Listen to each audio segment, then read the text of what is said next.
to Constructive Christianity. I'm your host, Peter Demas. Today I want to talk about something that I saw on the internet, it was actually on LinkedIn, and it's one of those signs. It's a little different than the meme because it's not like a funny picture that goes with it, but it was just kind of the blank background with a kind of phrase that seems to be inspirational. And I see a lot of these a lot, and a lot of them can be... can, I think, send the wrong messages. And I think this is one that we need to be careful of and look at.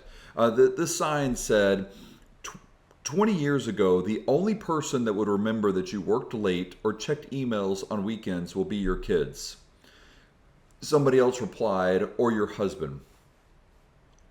So first of all, I guess there's several questions and several problems that I have with this. And again, I want to read it one more time. It says, 20 years ago, the only person that would remember that you worked late or checked emails on weekends would be your kids. So first problem is making an impact on everything you do for 20 years, is that the real standard? Do we really want to make an impact on every single thing that you do based off of 20 years from now? Because there's so much that I do that has zero impact 20 years from now.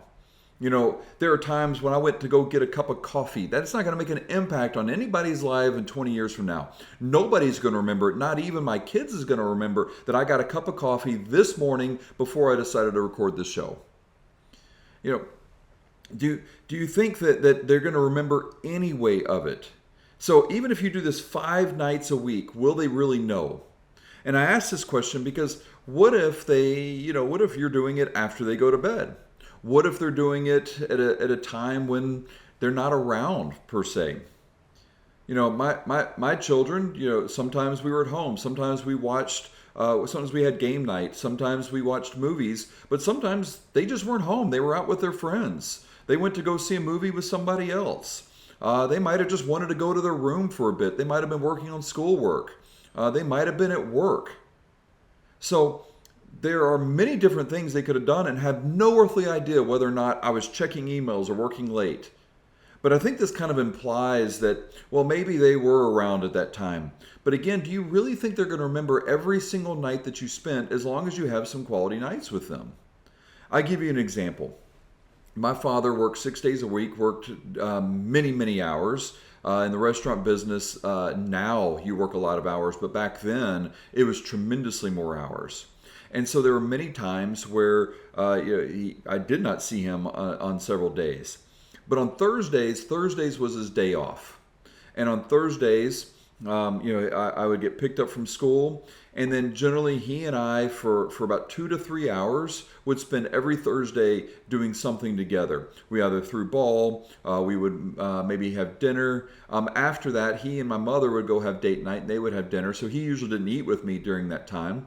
But at the same time, I always looked forward to Thursdays just because, we would do different things and I got to spend just quality time, just a few hours a week with my father. That was all it took, was to have the quality time that I had for a minimum amount. It didn't have to be every day. It didn't have to be every night. I wouldn't have wanted to be around him every day and every night. I love the man, but at the same time, if I would have driven him crazy and he would have driven me crazy. We are designed to do more than just devote every single thing we have for that. But let me substitute it. Let's substitute the words of checking emails or working late. And let's just change it up a little bit and see if this impacts you a little differently. Let's say it says 20 years ago, the only person that would remember that you went to a concert or ran a marathon will be your kids. I mean, what if we substituted golf in that? Or check social media, watch TikTok, look at Instagram Reels, looked at what all your friends were doing on Facebook. What about just going out and having beer with your buddies, going out and hanging out with them for a period of time? There are many people that before they go home will go out and just have a drink before they go home. I'm not an advocate of it, but at the same time, is that more important than if I check my emails or worked an hour late? Why is that one different? Why is it that we don't substitute those fun things and talk about the impact it has on our children when we're not spending time in their lives, when we're going out and doing these other things but not spending time in their lives at that point in time? But when it comes to work, that all of a sudden becomes a problem. But again, going and playing golf does not. I know many people that will play golf every day that it's nice outside. Nothing wrong with that. And there's absolutely nothing wrong with that at all. But the several hours they're doing that, they're again not spending time with their children. So the same principle of working late and not spending time with your children can also apply to every other activity that we have that we want to do as an adult to be able to rest and relax. It doesn't go from there. There was a manager that used to work for us many years ago. And this is when I was practicing law and I was working in the restaurant part-time. And he would come to me and say, boy, I really, I'll pay you. And he would pay me money to take his shift. Maybe instead of working to rush, he would pay me to finish up and close. Or he might say, he might ask me to work a different day. And the whole purpose of it was because, he wanted to be at home and he wanted to be with his wife and his young child. And his child was, 2-3 years old at the time. Well, when I left law and came into the restaurant, it was a constant problem with him. He would constantly complain about the fact that he was never at home, that we were requiring him to work too many hours, that his wife was always complaining with him. But finally, I had to sit down with him and say, look, if you want to spend more time at home and you want to do that, then when you leave work, stop going to the bars. When you leave work, stop going out with these girls that are coming there. This manager happened to be a very good-looking man, and a lot of the female servers were very attracted to him, and he would take them out on dates before he would go home. But every single time, he would complain about work interrupting his home life, not his extracurricular activities, not the affairs that he was having. But he couldn't spend time with his child because he was at work. It's that same mentality, that same thought process that created it from there. We had another manager who was going to quit, and he was going to quit because he and his wife were fighting a lot. And he said, I need to be home more because my wife and I are fighting. And and I asked him, okay, so what are you going to do for a living? Like, how are you going to find employment, somewhere? And he said, well, I'm going to find a job that has more regular hours, etc. And that is true. Working in the restaurants, sometimes you're working when other people aren't, and that can create a different strain on your marriage than going and working at just a regular job where you're working from 9 to 5 and you're getting home at a certain time. So there can be a little bit of a different strain. But in the course of talking with him, we find out that that he doesn't pay any attention to his wife when he gets home. And I'm like, so you're just making your wife mad every time you're home because you're doing other things. Now, ultimately, he didn't quit, but part of it was I had this conversation with him that you need to spend time with your wife when you're at home. And when you're not at home, you still need to call and check on her. You still need to send her a note. You need to send her a card. Randomly send her flowers, not because it's her birthday, not because there's something special that's coming up, but just because. You need to start kind of spending those time with her. When that you're at home, listen to her. Engage in the conversation of what's going on in her day. Now, ultimately, it ended up working out, but the problem is that again he was blaming work for the problem, and what in reality would have happened was if he ended up spending more time with her, they would have been even more miserable because he wasn't truly spending time with her. Just because you have quantity of time does not mean that you have quality of time. I guess the fourth question I want to ask is, why are kids the standard? When do we move kids to standard? Again, I brought this up a little bit ago. Well, kids remember 20 years ago on any particular night. Will they remember 20 years ago that you picked up fast food or that you cooked dinner? Now, I'm an advocate of cooking dinner, even though we didn't really do that very often. There are many times where we went out probably more than we ate at home. There were many seasons of our life where that happened.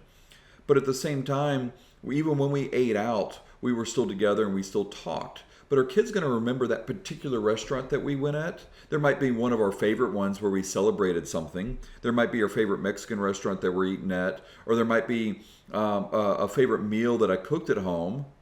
But they're not remembering a particular night on it. I mean, think about, what do you remember from 20 years ago? 20 years ago, I can tell you I was newly married. I can give you some broad strokes. I can remember if you gave me the year, I can tell you a few things that happened during that time period. But overall, I'm not remembering any particular night. I know 20 years ago, my wife was doing a lot of volunteer work. I don't remember exactly what she was doing, whether she was working particularly late on that time. I don't remember any of that stuff. And your children aren't going to be either. But why are kids the standard? Why is it that they're the be all that we have to circle around? Again, children are important, but we got to raise children to be adults, and we set them up to be the standard. We fail them in doing so. That we ought to be the standard for them to look up, for them to try to become more like us, as opposed to us trying to worry and protect them in such a way. And if kids really are the standard, then what about during the day? Why is working late at night uniquely different than working during the day? Are kids going to remember me working during the day any more than they did me working late at night? I work more hours in the day than the extra hour or two I work at night. Or the fact that I check email at nighttime versus checking email during the day. Well, they're kids. They're at school. They're all that stuff except during the summer. What about people that work on weekends? What about those people who can't necessarily, who have to be able to take care of their children by working on weekends because they can't afford to otherwise? Or do they all of a sudden immediately become bad parents because they're trying to provide for their children, provide a better life for their children, because they're not devoting every single thing they have on their children because they're working at times and they're not spending that quality time with their kids? There's a point in time where that has to stop, where the kids, that you have to draw a line to say, I'm going to do something with my children and do something, from work. Or do something with friends. The next question I have for those of you who feel like that is an appropriate expression is this. Why are you actually working? I mean, are you working for a job? Or are you working for something greater? Are you just working for a paycheck? Or are you working for a legacy? I mean, if your job serves people, wouldn't the person that you serve be impacted that you might have done that email or not?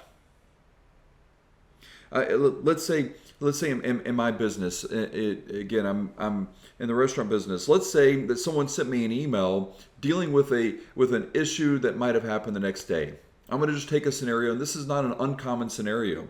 There are people that set up these meetings. They get all the stuff planned. They have the AV set up. They have all this other stuff, and then all of a sudden they forgot the meal that they need to provide. They forgot the lunch for this board meeting, that there was this real big deal that was coming in, and they don't have the food for it. And right at the very last minute, they're trying to scramble to try to figure it out. So they send an email, or they call the restaurant. And they say, hey, can you do this at the last minute? A lot of times we can or can't, depending on how much food we have. And so the restaurant emails me late at night, or they send me a text message, similar thing. And they say, hey, is it possible for us to do that? Well, if I just ignore that email, if I just ignore that response, what is the impact that it has? It has an impact on the person who is setting up this important board meeting. It might impact the outcome of that board meeting if I don't respond to it.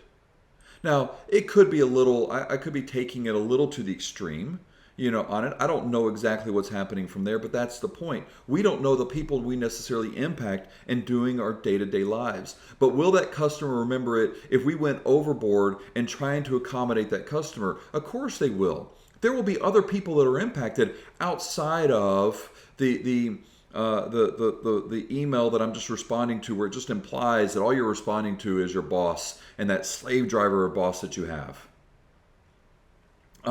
There are people that go way beyond the scenes than just what we see on the immediate line of communication.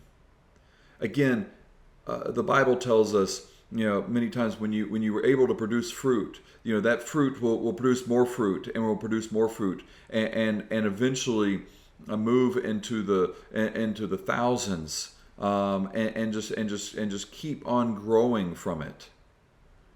We aren't just responding to an email just to necessarily respond to an email. Now, I give you an example completely in a secular world. I hear many times people talk about a particular movie that changed their life. They saw this movie and it just made such a huge impact on them and it changed their life. Okay, so if you're thinking of a movie, and it may not have changed your life, it just may have been a movie that just every time you're flipping through the channels and you're just like, oh my goodness, I got to watch that movie. Like, I need to see that movie again. Even though it's 3/4 way through, I love it so much, I just got to watch it. And everyone kind of has those type of movies where you just really want to, you just enjoy it. So on that movie that you watch, who was the grip and the gaffer in that movie? You have no earthly idea. But part of that movie experience, part of that had to do with the lighting. Those two employees were critical in getting that lighting set up. They were critical in helping the director get the right amount of lighting to set the emotional mood to be able to stir you in how you feel about that particular movie. Now, you don't ever even think about them. Do you really think that their kids on that particular moment and point in time actually know anything that's happening at that point in time as well? That's not the case. So again, just because that you don't necessarily see the impact from it doesn't necessarily mean that you don't have an impact for it. What if a pastor had that attitude when they received an email that someone needed and they were in a crisis? What if they're in a crisis on that? Is it okay for the pastor to respond? What about their children? What if it keeps me from getting fired because I might miss a deadline? If I get fired, I won't be able to provide for my family. 1 Timothy 5:8 says, "But if someone doesn't provide for their own family, and especially for a member of their own household, they have denied the faith. They are worse than those that have no faith." If me working late, if me providing for my or answering an email that would help keep me from losing my job, then that is okay. That is something that, your children may not necessarily remember that you sent that email, but your children are going to remember that you were able to provide for them, that you're able to take care of them, and you're able to protect them. Not in the sense of, well, you know what? Guess you're just going to go without for a bit because I have principles and I'm not going to respond to any emails after 5 p.m. That's absolutely ridiculous, and your priorities are backwards if you think like that. Next question I have to have is, and I alluded to this earlier, is what if you're single? I guess it's okay if you're single that you can work late. I guess it's okay if you're single that you can answer those emails late at night. If the kids are your standard, and again, if you can't answer that if you're married and have children, but you can if you're single, and why is there a difference between it? Why is it uniquely bad to work and provide for your family, but if you're single, it's so much okay and better to do so? When you start looking at these signs, I think sometimes they start they start falling apart when you really start thinking about it. And again, on the surface, it might seem okay. Another question: are you getting completely rid of your family when you're answering these emails? In other words, are you doing it? Where you're just constantly working, where you can't spend any time with your family at all, not even hours? Are you doing it in such a way that, or are you, again, waiting till they go to bed? Are you doing it in circumstances when you're spending time with them and you're kind of ignoring them when you're around? That's uniquely different.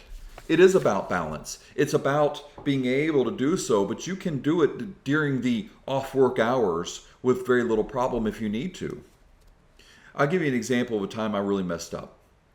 My daughter and I we were going to go for a walk, and we were walking around the neighborhood, and I checked an email as we were going for a walk, and we were walking around, and it was obviously a bad subject line, and I could see it, so I ended up reading the email, and it created a problem that I knew I had to deal with. So I ended up calling somebody to try to fix this problem, and I was on the phone with them for a while.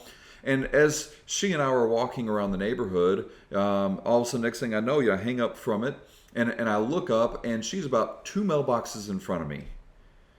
Now, I thought in my head I was doing a good daddy-daughter thing, which was she and I were we were going for a walk. And if I didn't catch this, I never would have really caught this in my real life either, which is I would have thought I spent time with her that day. But reality was is I did not. And reality was I spent time at work, but I was just physically in her presence. And I said I wouldn't do that anymore. When I would spend time with my family, I would do everything I could to spend time with my family. Does that mean that when, again, we're having the family night and I'm upstairs, movie night, and I'm upstairs waiting while they're getting popcorn and getting blankets or whatever else they're doing, that I'm not checking my email? No, that doesn't mean that at all. But it does mean that when they are there and when we are doing something together, I don't pick up my phone. But I also don't pick up my phone to read Twitter. I also don't pick up my phone to play games on my phone. Again, we spend time with them. The same thing is true with me and my wife. My wife and I had a lot of problems. We had a lot of marital problems early on. And when it all kind of came crashing and burning, we even had a marriage counselor tell us that and recommend to us to get a divorce. And when it was all kind of crashing and burning around us, we committed that we would go on date night. But the part of the commitment on going on date night on a regular basis is that we couldn't look at our phones. Because yes, I was looking at work and she was looking at Facebook. We were doing the same things. There were times where I started it. I look at my phone and start doing work, and she's like, well, you're not spending time with me. I'm going to look at Facebook. And vice versa. She was picking up, looking at Facebook, and I'm like, well, you're not spending time with me. I'm going to start checking my emails. And so we said, look, we're not going to do this. The only time that we could look at our phones was if we got a text message alert or whatever. We could look at them to make certain the babysitter wasn't contacting us to say there was something wrong with the children. I'll tell you, it was hard at first. It was really difficult because we weren't used to spending time with each other. I think sometimes we use work as a means of escape. I think sometimes we use work as a means to not spend time with our family. And even though we want to on the surface pretend like we do, in reality is sometimes it's hard and awkward. You kind of run out of things to talk about. And you may kind of deep down have a little resentment toward your spouse or even toward your children. I see this happening with families all the time. They have to do something with other families because they're almost like they're too afraid to spend time with each other. Again, it was hard. The first several times that we did it, it was extremely difficult. But the more we did it, the better it became. There was a situation again on the balance side. My wife used to do a lot of volunteer work, and she missed a lot of times when the children were younger when she did it. Some of her volunteer work was doing favors for friends, but some of it was extremely rewarding. Some of it had a huge impact on people. Well, one that had a huge impact on people was the rubber duck race. It was she called it was the rubber duck derby that she chaired here in Murfreesboro, where they raced thousands of ducks down the Stones River, and we would collect them at the end. And she would do this volunteer work without pay, and sometimes she was working 50, 60, 70 hours a week, organizing hundreds of volunteers for this. The children sometimes were sitting with me at work. Incidentally, sometimes bringing your children to work is spending quality time with them. They get to learn and watch. I loved, and I have a lot of fond memories, riding around in the car with my father as he visited different restaurants, or he talked on the phone to the different restaurants, and I learned a lot from that. So again, you can still spend quality time while you're working with your children during different times. Again, it doesn't have to be always devoted to your children, but it does help us. It does help us or help them kind of get to know us and kind of find out what we're doing. Well, this was a situation. She brought them many times to the meetings that they had to have. She helped them. They helped get the ducks ready, put the numbers on the ducks. We all did as a family during that time. They helped the day of the event and helped getting set up. There was a whole lot of activities, etc. with it. And then once the race was over and there was that decompression, then my wife would can be a hugely part of their lives. Is there times where she probably messed up and spent more time volunteering than she did with the children? Probably. Is there times where she spent time with the children and should have done something else with volunteer work or other type of work? Is there times where she did that? Probably. We're all going to mess that up. I do it all the time. There are times where I'm working and my son will call me from college or my daughter will call me from college and I'm like, oh my goodness, can you call at the better time? Like, I don't want to talk to you right now. I'm in the middle of this. And I kind of have to force myself to answer the phone because I have to remind myself it's an important time. Now, sometimes I have to send him a message saying, I'm in a meeting. I can't talk to you right now. But I'll call him back. But I try to make that balance. There are times where I have to make decisions for work, and there are times I have to make my decisions for my family. And there I'm going to mess up in both areas, in both directions. But it's about balance. I will try to do that. I will try to have balance from it. So what do you think the kids are going to remember about the times when they're growing up? They're going to remember sitting in my office. They're going to remember listening to me talk to people. And I know this because when my son comes back from college and he works at the restaurants and he manages in the restaurants, he picks up on things and he does things that a normal 20-year-old would not do. And partly is because he will remember things that he saw me do. He learned from me during those points in time. My children will remember not only what my wife did and the amount of work that she did, and remember all the people that she managed, and will look upon her with a lot of respect because of what she was able to do. But they were able to also learn about why she did it. They learned the value of volunteer work. They learned the values of giving back to a community. They learn about the Child Advocacy Center and learn what a great job that they do in helping children of victims of abuse. They may never have seen those children, but they know they're out there because of it. They may have felt ignored at times, but the impact it had on their lives now and their lives as they're growing into adults. And well, they're actually technically adults now, but as they're very young adults, and as they begin mature more, this plays a role into their lives in ways that we cannot teach in a school, or that we cannot just give words out when we're sitting at home just talking to them. Thank you for tuning in to Constructive Christianity. This is the first part of a two-part series concerning work ethic and rest. So stay tuned for next week so we can finish off the second part of this series. Look forward to seeing you next week. God bless you.